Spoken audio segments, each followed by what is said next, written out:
The ballroom of the Grand Sterling Hotel glowed under 1,000 chandeliers.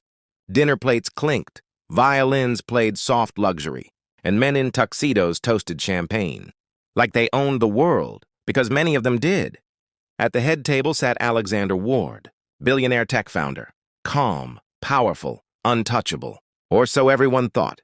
Outside, in the freezing night shadows behind the hotel, 14-year-old Ethan Parker pressed his back to the wall, clutching his growling stomach. He hadn't eaten in 2 days.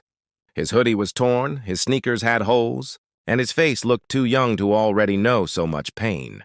But hunger had no mercy on pride. When a hotel worker tossed trash into the dumpster and left the kitchen door ajar, Ethan made a decision. He slipped inside. The warmth hit him first. Then the smell, garlic, roasted meat, fresh bread. His whole body trembled.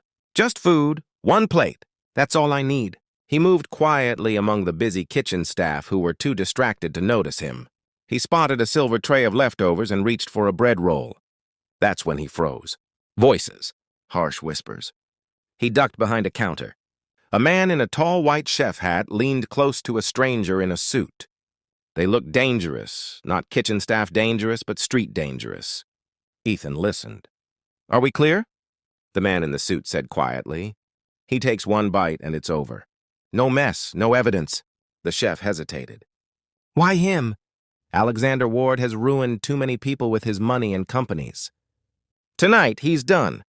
Ethan's eyes flew to the tray between them. A bowl of pasta. The dish was being prepared for Alexander Ward. The chef pulled out a tiny vial from his pocket, filled with clear liquid. Poison. Ethan gasped. The men turned. "Hey!" the chef shouted. Ethan bolted.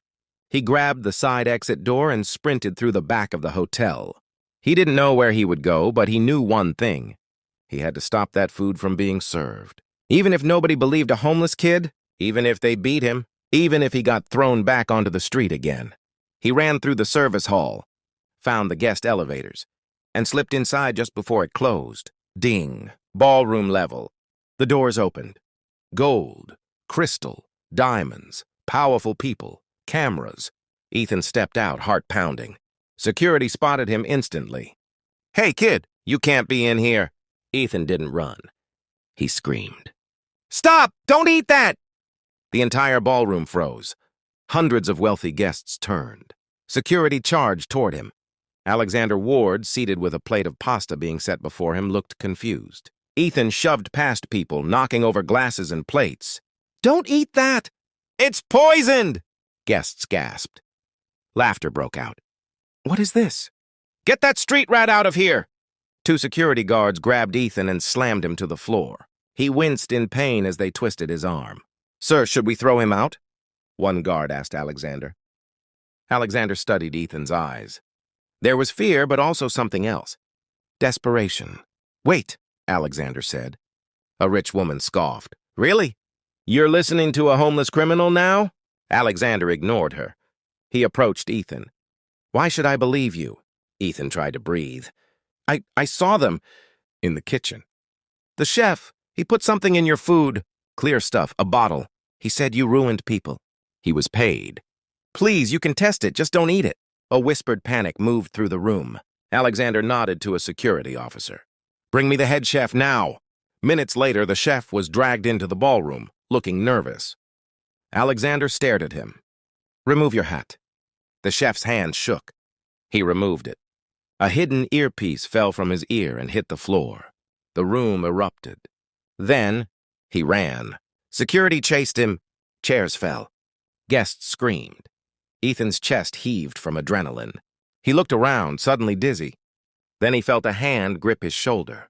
"Alexander, you saved my life," he said quietly. "Why?" Ethan shrugged. "Because nobody deserves to die. Even rich people, I guess." Alexander didn't smile. He just stared, deeply moved. Pause hits now. If you're still watching this video, make sure you like, subscribe, and turn on post notifications because this story is about to get even better. Back to the story. Police stormed the hotel. They found the vial of poison in the kitchen. The chef was caught trying to escape outside. But the story didn't end there. Alexander took Ethan aside. Where are your parents? Ethan looked away. Don't have any. Where do you live? Ethan pointed outside. Anywhere I can. Alexander paused. You risked everything to save a stranger. You're not a stranger anymore, Ethan said. Silence. Then Alexander gave an order. Get my car. We're leaving. Ethan panicked. Did I do something wrong? No, Alexander said. I'm taking you somewhere. They drove for miles outside the city to a gated estate with rolling hills and glass towers. Alexander stepped out and said, Ethan, welcome to Ward House. What's that? Ethan asked. A home, Alexander said. For kids with nowhere else to go. Ethan looked stunned. Inside were dozens of kids his age, laughing, eating, studying. This is real? Alexander nodded. You didn't just save my life. You reminded me why I built this place. Because nobody gets to choose how they start in life, but we can choose who we become. He put a hand on Ethan's shoulder. If you'll let me, I'd like to help you become someone great. Ethan's eyes filled with tears he didn't even know he was still capable of. For the first time in years, he felt like he wasn't alone. Like maybe his life was worth something.